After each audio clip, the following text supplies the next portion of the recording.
Le désir de Dieu, c'est que nous puissions porter du fruit. Voilà pourquoi quand il regarde le figuier et qu'il ne voit pas, il est déçu, le Christ est peiné.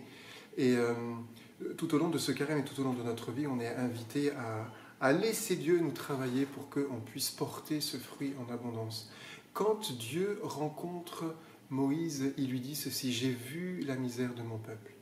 Il y a deux choses qu'on peut retenir. La première, c'est que Dieu ne veut pas que nous soyons enfermés dans notre misère, ni dans notre stérilité. Et Dieu ne veut pas non plus que Moïse soit enfermé dans l'histoire qu'il a eue. Il veut se servir. Moïse, lui, cherche à la fidélité. Il veut changer de vie, il veut se convertir, il veut être fidèle à Dieu. Et c'est ce qui nous est demandé. Ce que Dieu nous demande, c'est cela. C'est: est-ce que je veux me convertir pour porter du fruit? Mais me convertir à quoi?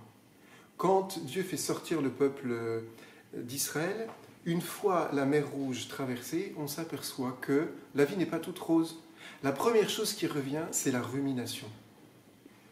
Ruminer dans sa tête pour dire: ah mais oui, mais peut-être que c'était mieux avant, même en esclavage. Et puis il va y avoir le combat contre Amalek, parce que de fait, être chrétien, c'est aussi combattre, c'est avoir besoin d'une force pour tenir. Et puis il va y avoir le veau d'or, mais peut-être que parfois nous avons des idées de Dieu, comme ceux qui disaient que ceux qui sont morts, c'est parce qu'ils ont péché. Non, nous devons laisser dans notre tête les fausses idées de Dieu. Nous devons accepter aussi qu'il va y avoir des combats. Suivre Jésus-Christ, c'est entrer dans un combat, mais aussi entrer dans la victoire.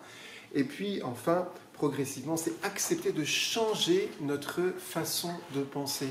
Nous devons penser selon la pensée de Dieu, non plus selon nos esclavages et ce qui nous enferme, et même pas selon notre histoire. Nous devons penser comme des hommes et des femmes qui sommes sauvés par le Christ.